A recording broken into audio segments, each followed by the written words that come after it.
Друзья, всем привет! Вчера мы вместе с вами разделили вот эту вот орхидею на макушку и на нижнюю часть корешки. Это, друзья, желтый биглип. Макушка у нас нарастила воздушные корни. А нижняя часть у нас осталась вот с такими вот двумя листиками и со своей корневой системой. Кто не видел вчерашнее обалденно интересное видео по разделению, по омоложению и размножению, получается, орхидей. Из одной мы получили как минимум две, потому что вот этот вот вторая половинка орхидеи обязательно нам выдаст деточку, а то может быть не одну. А макушка у нас стала полноценной молоденькой омоложенной орхидеей. Вот сегодня мы, друзья, вот эту вот попоим орхидею, нижнюю часть, а верхнюю часть мы обработаем фунгицидом.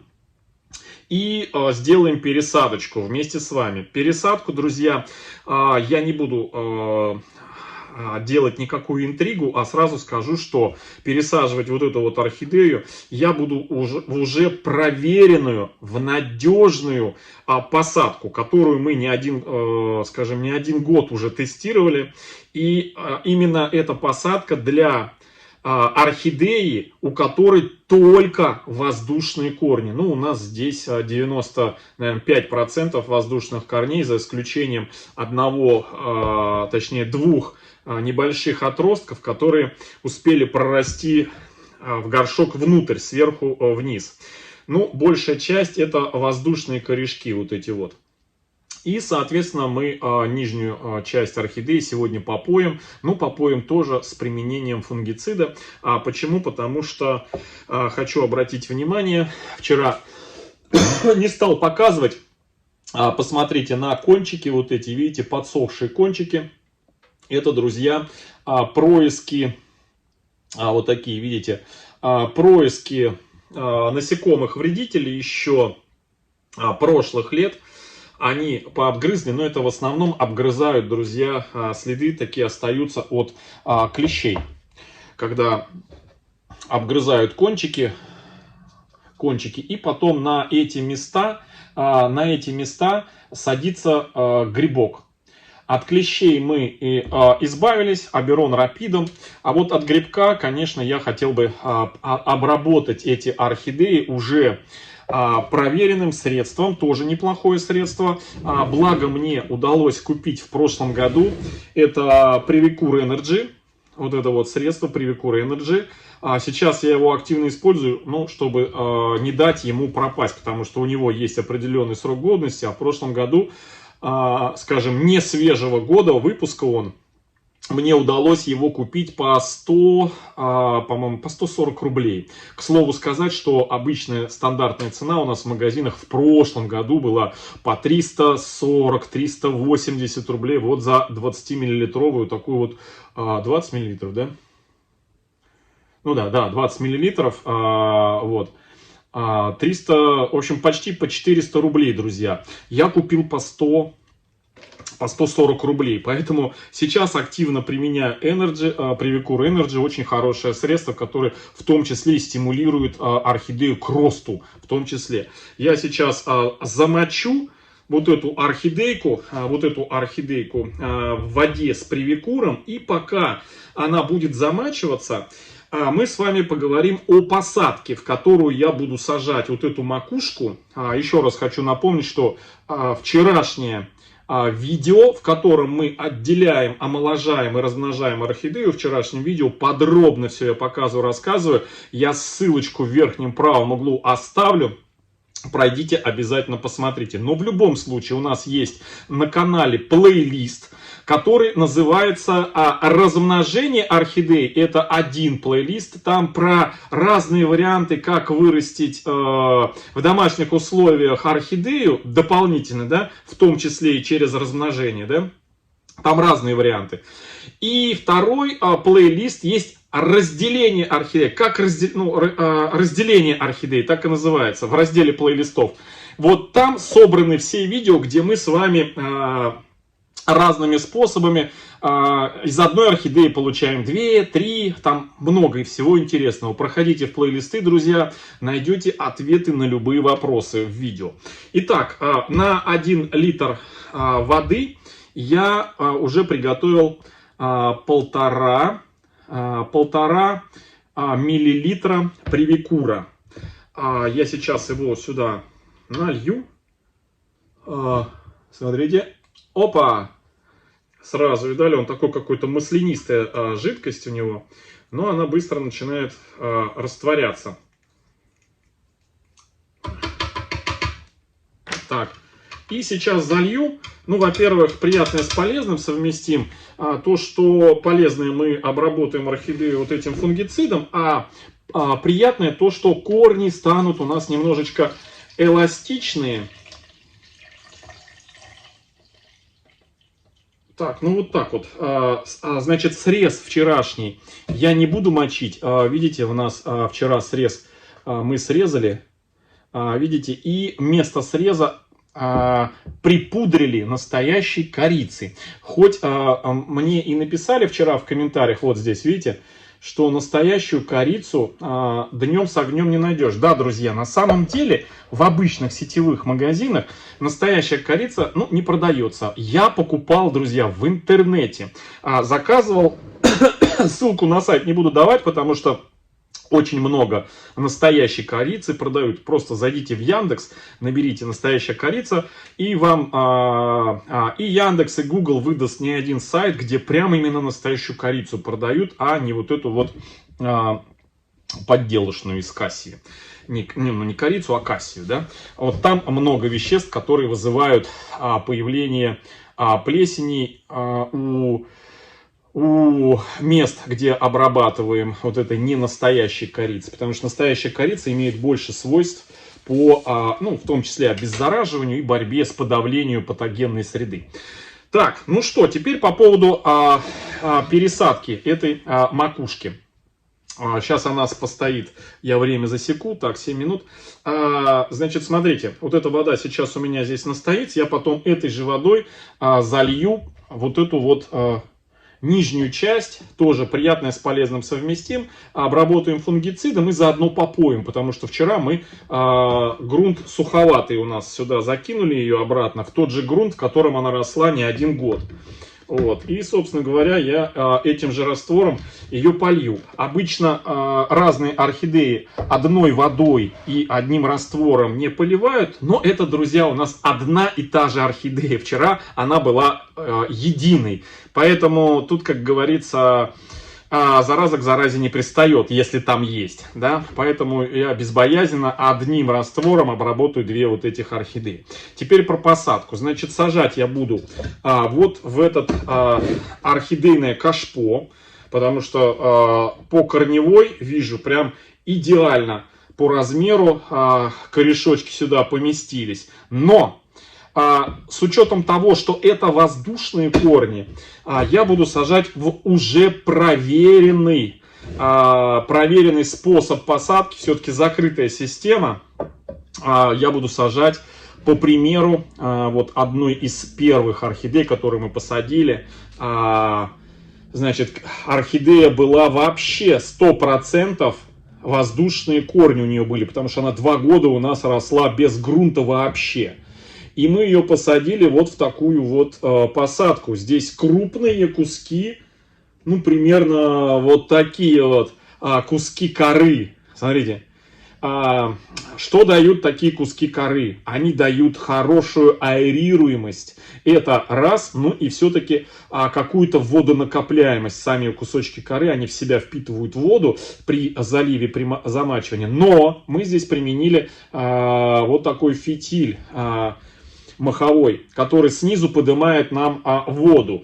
И в такой посадке у нас посажена не одна орхидея, а я уже насажал их там, наверное, с десяток, не один с десяток, и все, ну вот именно орхидеи с воздушными корнями. Вот одна из хороших ярких представителей — это орхидея реанимашечка каменная роза. которая у нас растет еще с деткой. Вот у нас детку выдала, она тоже была исключительно... Вообще у нее было всего 2 воздушных корня, и своих корней не было. Мы ее посадили в крупные такие тоже куски коры. Ну вот, кстати, одни из воздушных корней, но они не помещались, они наверху остались. И 2 корешка воздушных было. Мы их посадили, как мы обычно сажаем, вот этими корнями к мху, к фитилю. Посмотрите, как все заросло. Даже бирку не видать. Я не вытаскивал эту бирку. Эту бирку уже обрастили корни. Вот я просто вчера поливал орхидеи и посмотрел, нашел, какая она обалденная. Нужно вам обязательно показать. Я вот вам показываю. Посмотрите, как она себя обалденно чувствует. То есть просто супер. И вот тоже здесь посадка вот в такие крупные куски. И у нас очень много биглипов мы так сажали. То есть орхидеи, которые в магазине покупаешь, магазинные покупки, и начинаешь потрошить, а там в результате с магазинной покупки остается там 1-2 корешка. И вроде бы как бы сажать ее на наращивание корней, особо в маховое там гнездо неохота заморачиваться время там, а хочется сразу совместить приятное с полезным и в стимулирующую какую-то посадочку посадить, чтобы корни наращивались, и в то же время, чтобы эта уже посадка была не на 1 год. И третье, чтобы еще при этом особо не скакать с этой орхидеей при поливе, при уходе, чтобы так вот прям было прям очень по-ленивому, как мы это любим. Поменьше заморочек и побольше пользы по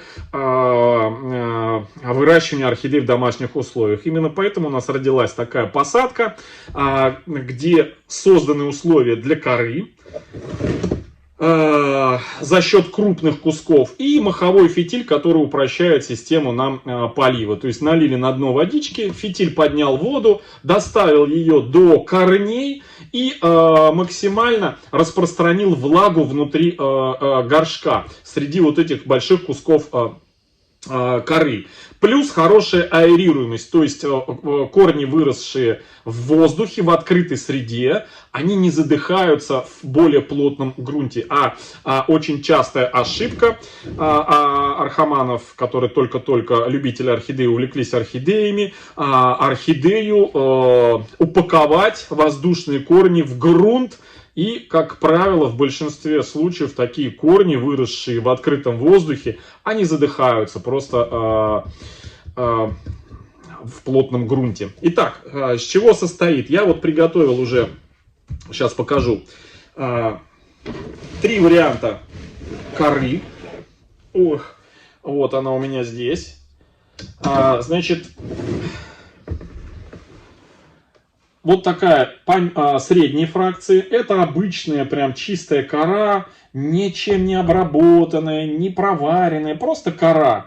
Купленная, вот эта кора купленная в магазине, а вот эта кора крупная фракция. И из этой крупной фракции я вот отобрал чуть помельче кусочки.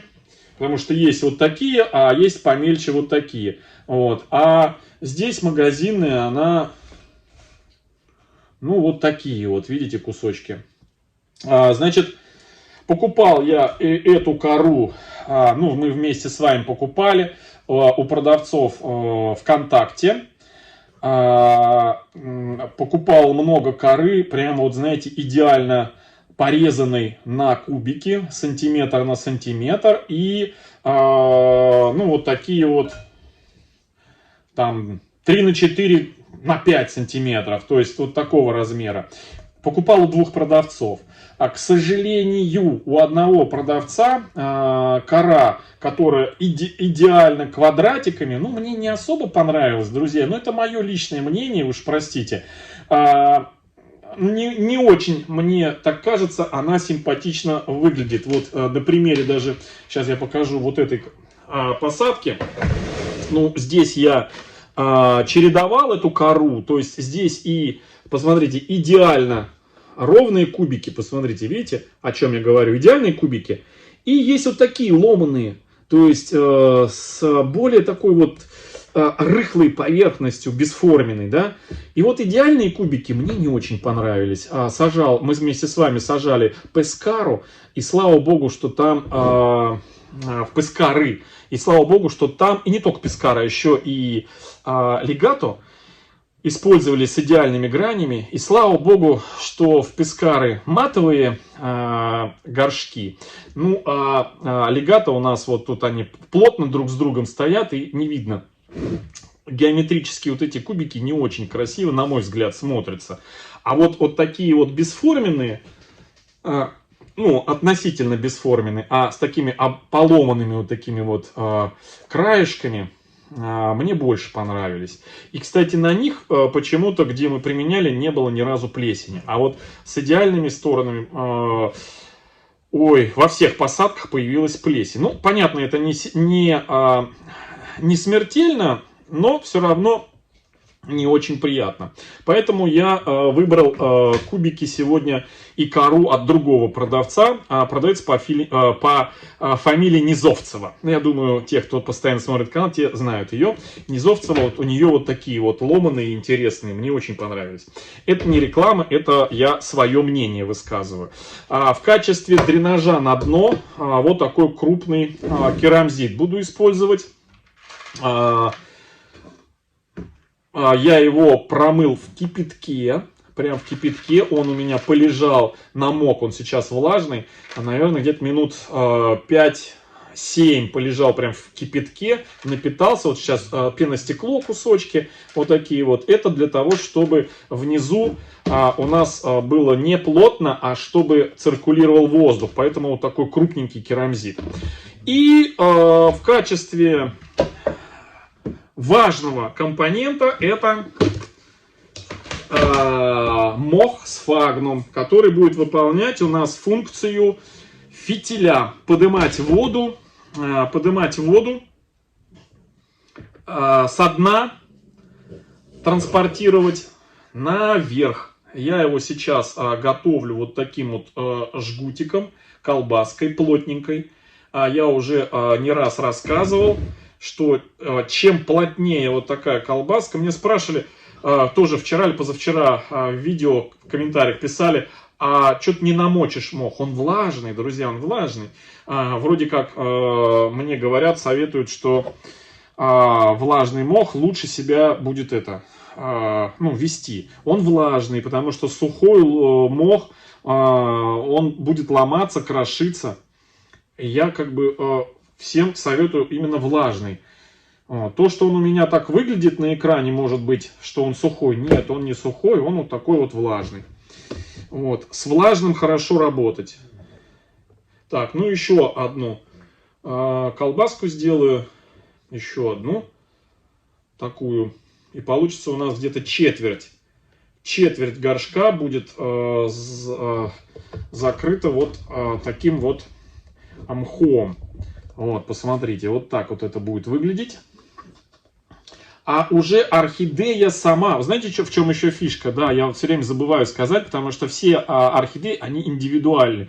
Какие-то орхидеи любят повлажнее, какие-то орхидеи по суше. И угадать, какая именно, что любит, вот мы сажали вот в такие посадки, и сразу видно, какая орхидея любит повлажнее, та корнями окутывает мох, потому что он практически всегда влажный.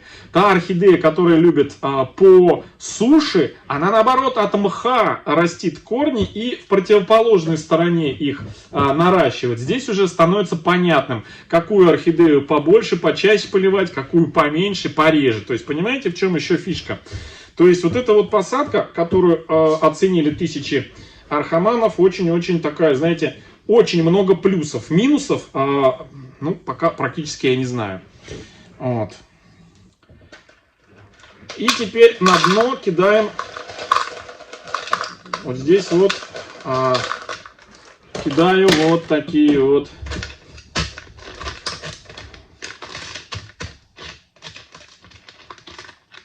так вот пеностекло.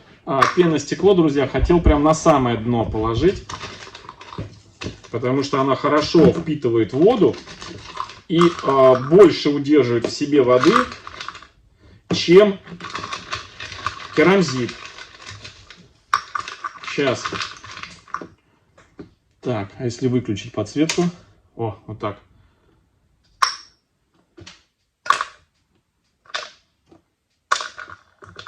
Вот. Во, вот так, да?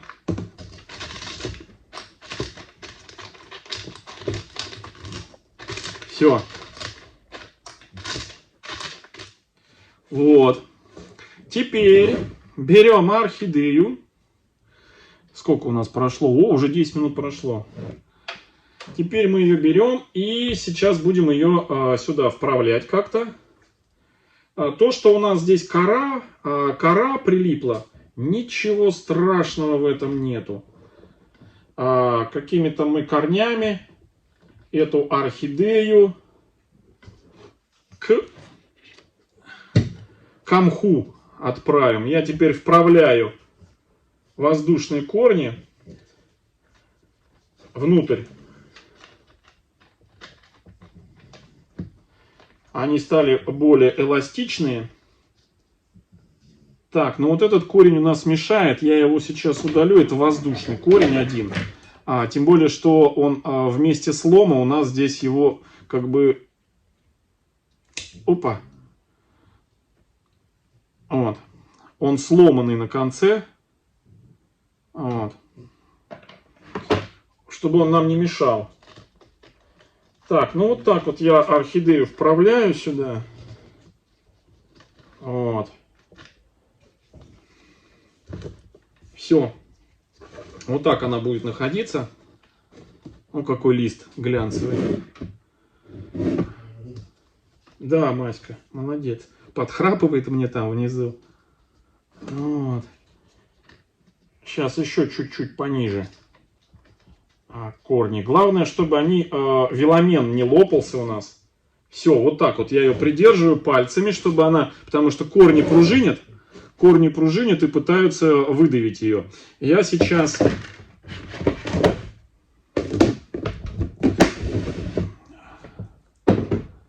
Вот такой вот сперва выбираю кусочки, ну, скажем, средние, вот такие вот, видите, небольшие. И по одному я их вниз туда просовываю. Между корней, туда на керамзит. Вот, видите, небольшие. И по мере подъема куски у нас будут увеличиваться. То есть внизу чуть помельче, вверху чуть покрупнее. Даже вот вниз могу кинуть, прям в самый низ, вот средней фракции.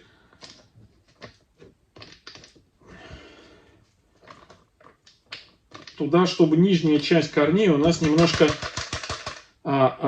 прикрылась. Я имею в виду та часть, которая у нас находится над дренажом, немножко мелкой корой прикрылась. А потом крупные пойдут, чтобы у нас все это дело дышало. А корешки сами выбирали себе, куда двигаться им. В более влажную среду. Вот так. Вот. Мы немножко прикрыли, чтобы снизу у нас вода не так быстро испарялась. Вот таким в палец слоем мелкой корой, видите, прикрыли. Ну как мелкой, не мелкой, а средней. Вот.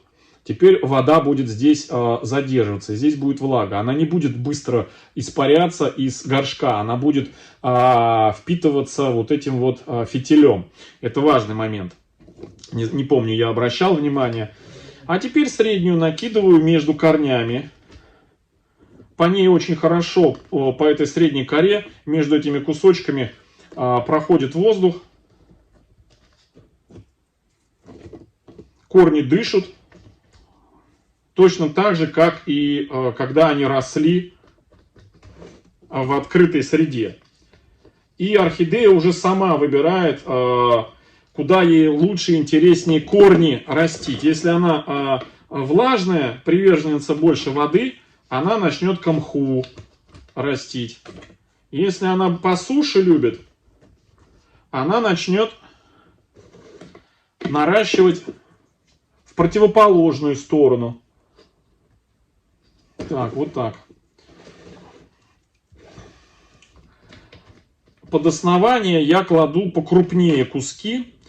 Спрашивают, провариваю я, не провариваю. Друзья, ну, все зависит от самой коры. Если кора более-менее чистая, хорошего такого качества, плотная, то ну, нет смысла проваривать. Кто-то настаивает на том, что обязательно нужно проваривать. Ну, друзья, тут дело каждого. Вот, тут дело каждого. Это примерно то же самое, как разные способы посадки. Каждый сам решает, какую ему выбрать посадку для орхидей. С какой посадкой он справится. Так и здесь. Вот. Это, знаете, как кто-то чай пьет с сахаром, кто-то без. Вот так и здесь. Кто-то варит кору, кто-то нет. Понятно, что после варки коры влагоемкость ее увеличивается. Она становится как губка. Ну, по мне так, коллекция большая, я предпочитаю вот, сажать вот в такие способы посадки, где не надо орхидею таскать, замачивать, куда-то носить ее, поливать, а вот подлил просто воды на дно и фитиль поднял его вверх, и все. И ты там пару недель, тройку недель вообще их не касаешься. Так, ну вот так у нас получается, смотрите, какая прелесть. Так, ну пока мы с вами сажаем, я забыл, сейчас продолжим. Я полью вот эту орхидею, залью ее раствором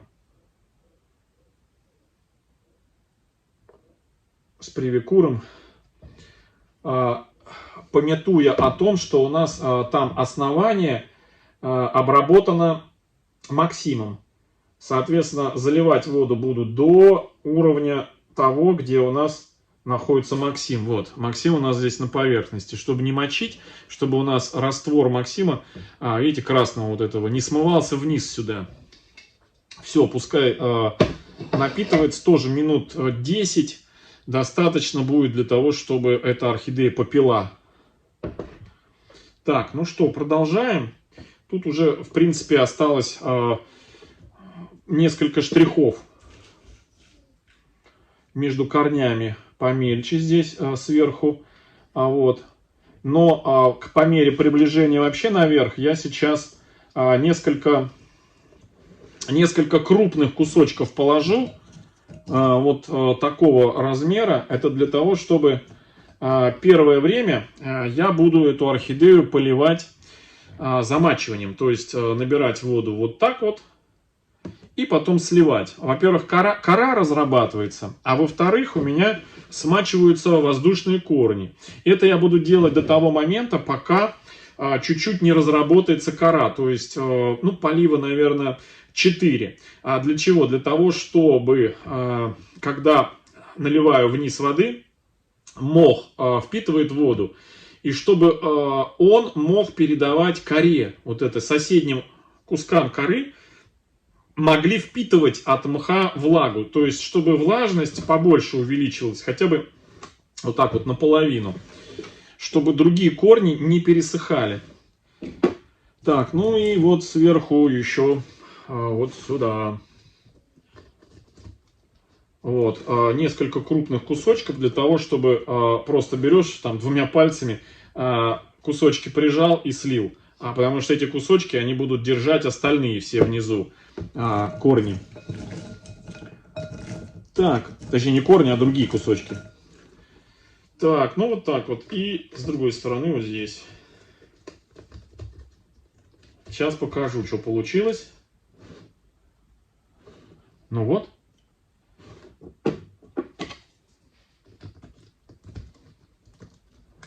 Все, друзья, вот такая вот получилась посадка. Сейчас я вставлю сюда бирочку. Желтый биглип. Я пометочку сделал, что это желтый биглип.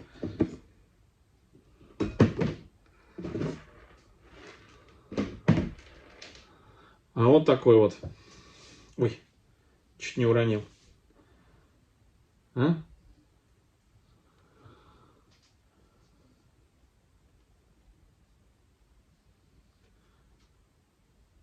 Все. И через пару-тройку месяцев максимум у нас этот биглип зарастит корнями. Вот как вот это вот эти вот орхидеи. Вот так он все это дело зарастит. Все опутает корешками.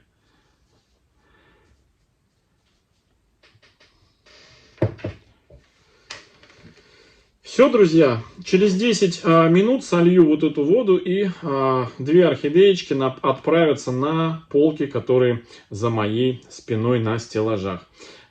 Всем хорошего настроения, друзья, всем добра, здоровья и до встречи в следующем видео. Всем пока-пока. У кого есть какие вопросы, обязательно пишите в комментариях под этим видео. Ну и поделитесь своим мнением, что вы об этом думаете. Всем пока.